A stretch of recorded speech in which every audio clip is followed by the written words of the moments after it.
اس کو اور اس کی اولاد کو شیطان مردود سے تیری پناہ میں دیتی ہوں۔ سبحان اللہ، سبحان اللہ۔ سو اس کے رب نے اسے اچھی قبولیت کے ساتھ قبول فرمایا۔ سبحان اللہ، سبحان اللہ۔ میں نے اور آپ نے شاید یہ دعا ہی نہیں مانگی کہ اے پروردگار ہماری اولاد کو تو قبول فرما، اپنے رستے میں قبول فرما۔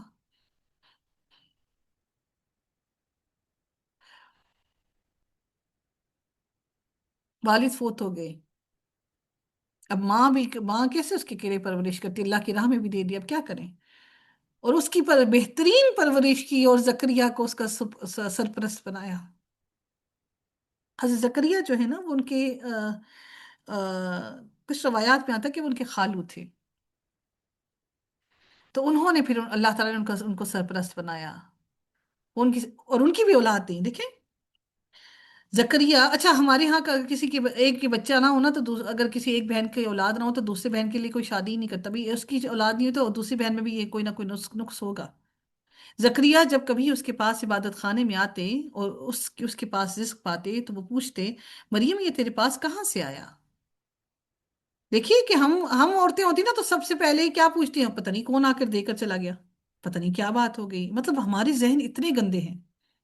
وہ کہتی ہیں یہ اللہ تعالیٰ کے پاس سے ہی، یقیناً اللہ تعالیٰ جس کو چاہتا ہے بے حساب رزق عطا فرماتا ہے۔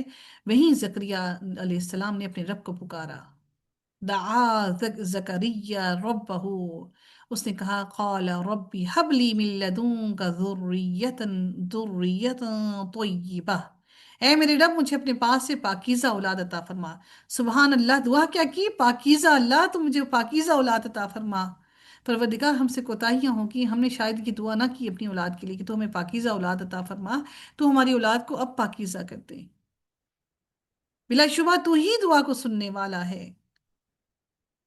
تو پھر کیا ہوا، فرشتوں نے اس کو آواز دی زکریا علیہ السلام کو، جبکہ وہ عبادت خانے میں کھڑے نماز ادا کر رہے تھے، بے شک اللہ تعالیٰ آپ کو یحییٰ کو کی خوشخبری دیتا ہے۔ سبحان اللہ، یعنی اللہ نے بیٹے کا نام بھی بتا دیا جو اللہ تعالیٰ کے ایک کلمے یعنی کہ عیسیٰ کی تصدیق کرنے والا اور سردار اور اپنے اوپر بہت ضبط رکھنے والا ہوگا۔ سبحان اللہ، یعنی اپنے آپ پر قابو رکھنے والا ہوگا اور نیک لوگوں میں سے نبی ہوگا۔ سبحان اللہ۔ زکریا علیہ السلام نے کہا اے میرے رب، میرے ہاں بیٹا کیسے ہوگا؟ دیکھیے مطلب دعا کر رہے ہیں اللہ تعالیٰ سے، مانگ بھی رہے ہیں اللہ تعالیٰ سے، لیکن ایک تجسس بھی ہوا کہ اللہ میرے ہاں بیٹا کیسے ہوگا؟ یقیناً مجھ تک بڑھاپا آ پہنچا ہے اور میری بیوی بانجھ ہے۔ ہم لوگ کیا کرتے ہیں، آئی وی ٹیوبس کی بھی سارا کچھ کرا لیتے ہیں، سب کچھ کر لیتے ہیں، اب تو ہم مایوس ہو گئے۔ انہوں نے مایوسی کا اظہار نہیں کیا، لیکن ایک تجسس تھے نا، انسان تھے، بانجھ عورت، بیوی بانجھ ہے، میں بوڑھا ہو گیا ہوں۔ تو اللہ تعالیٰ نے فرمایا اسی طرح اللہ جس کو جو چاہتا ہے وہ کرتا ہے، وہ جس کو جو چاہتا ہے عطا کرتا ہے۔ زکریا نے کہا اے میرے رب، میرے لیے کوئی نشانی بتا دیں۔ اللہ تعالیٰ نے فرمایا آپ کے لیے یہ نشانی ہے کہ 3 دن تک لوگوں سے کچھ اشاروں کے سوا باتیں نہ کر سکو گے۔ بول سکتے تھے لیکن وہ 3 دن تک پھر وہ بول نہیں سکے سوائے اشاروں کے، اور اپنے رب کو کثرت سے یاد کرو اور صبح و شام اس کی تسبیح بیان کرو، یعنی جو اللہ تعالیٰ نے یہ لیا تاکہ تم اللہ تعالیٰ سے مزید قریب ہو جاؤ، جڑ جاؤ۔ اور جب فرشتوں نے کہا اے مریم یقیناً اللہ تعالیٰ نے آپ کو برگزیدہ بنایا ہے اور آپ کو پاک کیا ہے اور سب جہانوں کی عورتوں پر آپ کو منتخب کیا ہے، اے مریم اپنے رب کی اطاعت کرو، سجدے کرو، رکوع کرنے والوں کے ساتھ رکوع کرو، یہ غیب کی کچھ خبریں ہیں جو ہم آپ کی طرف وحی کر رہے ہیں، ورنہ آپ ان کے پاس موجود نہیں تھے۔ یہ اللہ تعالیٰ نبی کریم صلی اللہ علیہ وسلم کو بتا رہے ہیں کہ نبی یہ غیب کی خبریں ہیں جو ہم آپ کی طرف وحی کر رہے ہیں، آپ وہاں موجود نہیں تھے۔ اب یہ کس وقت ہوا؟ جب حضرت مریم کے بارے میں، ان کی کفالت کے بارے میں جب شور مچا، سارے کہتے ہیں کہ میں ان کی کفالت کروں گا، میں، کیونکہ حضرت مریم کے جو والد تھے بہت معتبر تھے، تو وہاں پہ رکا وہ ڈالا جا رہا تھا، قرعہ ڈالا جا رہا تھا کہ کس کا نام آتا ہے، تو اپنے قلم ڈال رہے تھے کہ ان میں سے کون مریم کی سرپرستی کرے گا، اور نہ ہی آپ اس وقت ان کے پاس تھے جب وہ جھگڑ رہے تھے۔ اس وقت قرعہ کس کے نام کا نکلا؟ حضرت زکریا کا۔ جب فرشتوں نے کہا اے مریم یقیناً اللہ تعالیٰ آپ کو اپنی طرف سے ایک کلمے کی خوشخبری دیتا ہے، اس کا نام یعنی کلمہ کہا جاتا ہے بات، کلمہ عربی زبان میں بات کو کہتے ہیں، ٹھیک ہے، اور اللہ تعالیٰ نے ان کا نام بھی خود ہی منتخب کر لیا، اس کا نام مسیح عیسیٰ ابن مریم ہوگا، وہ دنیا اور آخرت میں بہت مرتبے والا اور مقرب بندوں میں سے ہوگا، اور وہ گود میں بھی اور ادھیڑ عمر میں بھی لوگوں کی باتیں کرے، لوگوں سے باتیں کرے گا، اور وہ نیک لوگوں میں سے ہوگا۔ مریم نے کہا، اے میرے رب، میرے ہاں لڑکا کیسے ہوگا، حالانکہ کسی نے مجھے ہاتھ تک نہیں لگایا۔ تو اللہ تعالیٰ نے فرمایا، اسی طرح اللہ تعالیٰ جو چاہتا ہے پیدا کرتا ہے۔ اب ایک اور بات سمجھنے کے لیے سوچیے گا، اس سے قبل اللہ تعالیٰ نے حضرت زکریا علیہ السلام کو اولاد عطا کی، اس کی خوشخبری عطا کی، دیکھیں وہی ٹائم پیریڈ ہے۔ اللہ نے ان کو اولاد کی خوشخبری عطا کی، اور حضرت یحییٰ کی یعنی کہ بانج عورت میں سے، بوڑھے بوڑھے باپ میں سے بھی اگر اولاد ہو سکتی ہے تو اسی طرح سے جیسے وہ معجزہ تھا، تاکہ لوگوں کو سمجھ آ جائے کہ اتنا بوڑھا باپ، اور سب کو علم ہے کہ وہ بانج ہے، اگر بانج عورت میں سے بھی اولاد ہو سکتی ہے تو اسی طرح سے اللہ تعالیٰ نے ان میں سے بھی ایسے ہی اولاد عطا کی، تاکہ وہ سمجھ سکیں، تاکہ وہ ان کی تائید بھی کریں، لوگ سمجھیں اس بات کو، اپنی عقل اور شعور کو استعمال کریں۔ لیکن ایسا ہوا نہیں۔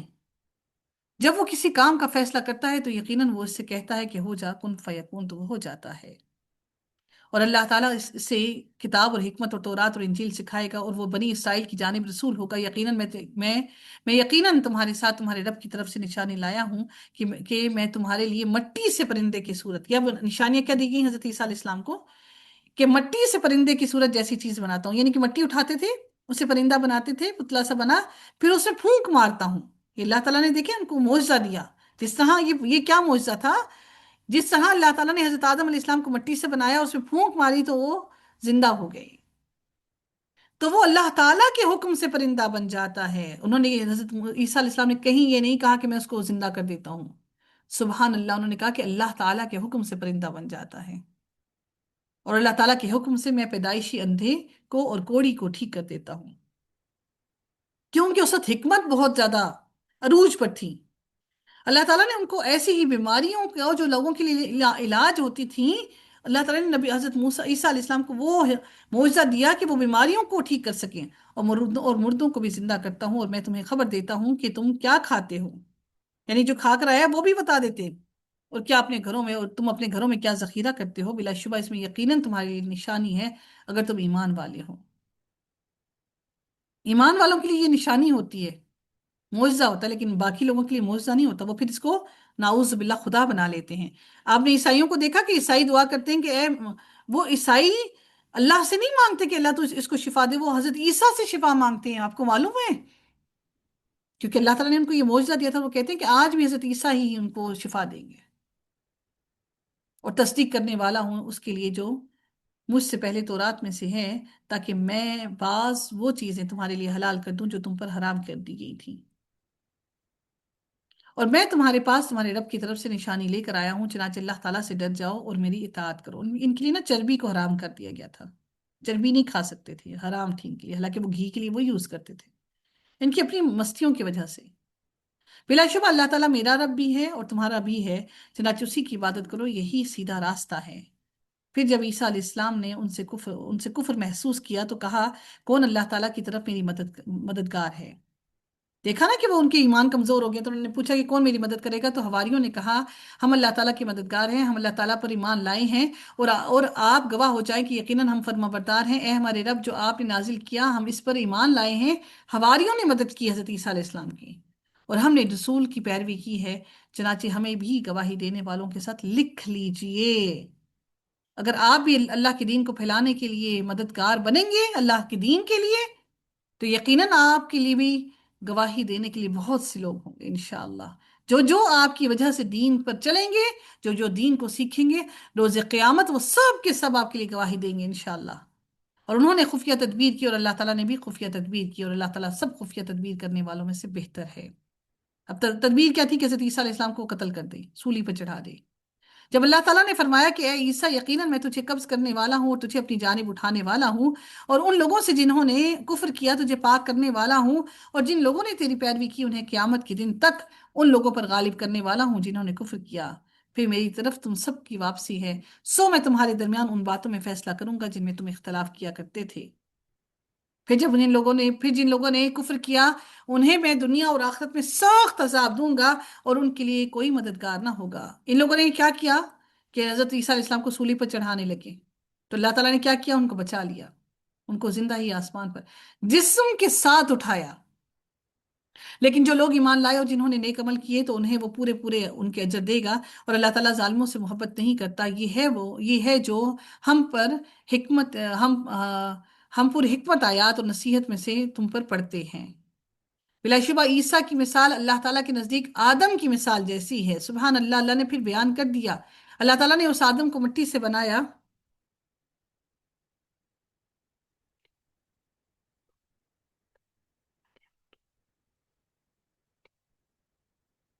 یہی حق ہے تیرے رب کی جانب سے۔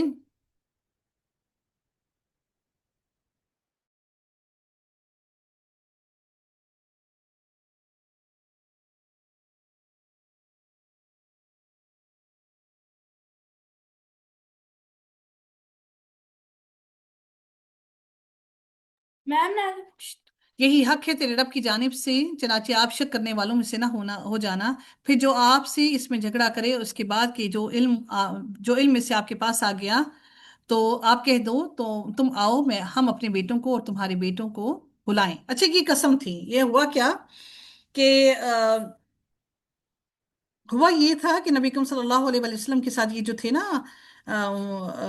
یہاں پر کیا نام ہے، یہود جو تھے، انہوں نے نبی کریم صلی اللہ علیہ وسلم سے کہا، کیا کہا انہوں نے کہ آپ جو باتیں کہہ رہی ہیں وہ سچ نہیں ہے، جھوٹ ہے سب کچھ۔ تو نبی کریم صلی اللہ علیہ وسلم نے کیا کہا کہ تم اپنے بیٹوں کو لے کر آؤ، اور میں اپنے بیٹوں کو، اپنی عورتوں کو بھی سب کو لے کر آؤ۔ تو نبی کریم صلی اللہ علیہ وآلہ وسلم اپنے پھر اہل بیت کو جو تھے نا، حضرت فاطمہ کو اور ان کی اولاد کو اور اپنے سارے بچوں کو جو ان کی نواسے نواسیاں تھے، ان سب کو لے کر آئے، اور انہوں نے کہا کہ آؤ، آ کر پھر ہم قسم اٹھاتے ہیں۔ کیا قسم اٹھاتے ہیں؟ قسم کیا تھی؟ انہوں نے کہا کہ اب وہ جھٹلا رہے تھے نا، تو نبی کریم صلی اللہ علیہ وسلم نے کہا کہ تو آپ کہہ دو، تم آؤ، ہم اپنے بیٹوں کو اور تمہاری بیٹوں کو بلائیں، اور اپنی عورتوں اور تمہاری عورتوں کو اور اپنے آپ کو اور تمہیں بھی بلائیں، پھر ہم گڑ گڑا کر دعا کریں کہ ہم جھوٹوں پر اللہ تعالیٰ کی لعنت بھیجیں۔ کہ دعا انہیں وہاں پر بلا کر انہیں کی گئی۔ اچھا، پھر کیا ہوا کہ انہوں نے کہا گیا کہ آپ تم اپنی عورتوں کو لے کر آؤ۔ نبی کریم صلی اللہ علیہ وسلم تو آ گئے اپنی عورتوں کو، اپنے بچوں کو لے کر، لیکن یہ یہودی اور عیسائی نہیں آئے۔ انہیں پتا تھا، یہ جانتے تھے کہ یہ نبی ہیں، اور اگر نبی نے ہمارے حق میں یہ دعا کر دی تو ہم سارے کے سارے مر جائیں گے۔ پھر یہودی اور عیسائی آئے ہی نہیں۔ بلا شبہ یہ یقیناً سچا بیان ہے، اللہ تعالیٰ کے سوا کوئی معبود نہیں، کیونکہ انہیں معلوم تھا کہ پھر ہمیں دین قبول کرنا پڑے گا، اور بلا شبہ اللہ تعالیٰ یقیناً وہی سب پر غالب اور کمال حکمت والا ہے۔ اگر وہ پھر بھی منہ موڑیں گے تو اللہ تعالیٰ فساد کرنے والوں کو یقیناً خوب جاننے والا ہے۔ اے نبی، آپ کہہ دیں اہل کتاب اس کلمے کی طرف آؤ جو ہمارے اور تمہارے درمیان برابر ہے۔ یہی کلمہ اللہ نے تمہاری طرف بھی بھیجا ہے، یہ کہ ہم اللہ تعالیٰ کے سوا کسی کی عبادت نہ کریں اور اس کے ساتھ کسی کو شریک نہ ٹھہرائیں، اور ہم اللہ تعالیٰ کے سوا ایک دوسرے کو بھی رب نہ بنائیں۔ پھر اگر وہ منہ موڑیں تو آپ کہہ دیں کہ تم گواہ ہو جاؤ، بلا شبہ ہم مسلمان ہیں، ہم تمہارے سے بری الذمہ ہو گئے۔ اب پھر اہل کتاب کو بلایا جا رہا ہے۔ اچھا، اہل کتاب جتنے بھی ہیں نا، وہ حضرت ابراہیم علیہ السلام کو ضرور مانتے ہیں، چاہے وہ عیسائی ہوں وہ یہودی ہوں۔ اور وہ کہتے کیا تھے کہ عیسائی اور یہودی دونوں کہتے ہیں کہ حضرت ابراہیم علیہ السلام یہودی ہیں، تو عیسائی کہتے ہیں وہ یہودی تھے۔ اللہ تعالیٰ کہتے ہیں حالانکہ تورات اور انجیل ان کے بعد ہی نازل کی گئی، حضرت ابراہیم کی بعد، تو کیا تم سمجھتے نہیں ہو، عقل نہیں رکھتے کہ وہ تمہارے دین پر کیسے چلنے والے تھے؟ ہاں، تم وہ لوگ ہو، تم نے اس بات میں جھگڑا کیا کہ جس کا تمہیں خود بھی علم نہیں، پھر اس کے بارے میں کیوں جھگڑتے ہو جس کا تمہیں خود علم ہے ہی نہیں؟ اللہ ہی جاننے والا ہے اور تم نہیں جانتے۔ ابراہیم نہ تو یہودی تھے نہ عیسائی تھے، بلکہ وہ یکسو مسلمان تھے اور مشرکوں میں سے نہ تھے۔ یقیناً لوگوں میں سے ابراہیم کے سب سے زیادہ قریب وہ ہیں جنہوں نے ان کی پیروی کی، اور یہ نبی اور وہ لوگ جو ایمان لائے، اور اللہ تعالیٰ مومنوں کا دوست ہے۔ آپ کہتے ہیں اللہ ہماری مدد نہیں کرتا، ہم مومن ہوں تو ہم اللہ کی مدد مانگے بھی نا۔ اہل کتاب میں سے ایک گروہ خواہش رکھتا ہے کہ کاش وہ تمہیں گمراہ کر دیں۔ یہودی چاہتے تھے نبی کریم صلی اللہ علیہ وسلم واپس گمراہ ہو کر اپنے یا تو پھر مشرک ہو جائیں یا پھر ان کے دین پر آ جائیں، حالانکہ وہ نہیں گمراہ کر رہے مگر اپنے آپ کو لیکن وہ شعور نہیں رکھتے۔ اے اہل کتاب، تم اللہ تعالیٰ کی آیات کا کفر کیوں کرتے ہو، حالانکہ تم گواہی دیتے ہو؟ تمہیں معلوم ہے تمہاری کتاب کے اندر اللہ تعالیٰ نے یہ کہا تھا کہ یہ نبی آئیں گے، نام بھی بتا دیا تھا۔ اے اہل کتاب، تم حق کو باطل سے گڑبڑ کیوں کرتے ہو، تم کیوں ملاتے ہو، اور کیوں تم حق کو چھپاتے ہو، حالانکہ تم جانتے بھی ہو؟ اور اہل کتاب میں سے ایک گروہ نے کہا کہ دن کے آغاز میں تم اس پر ایمان لاؤ،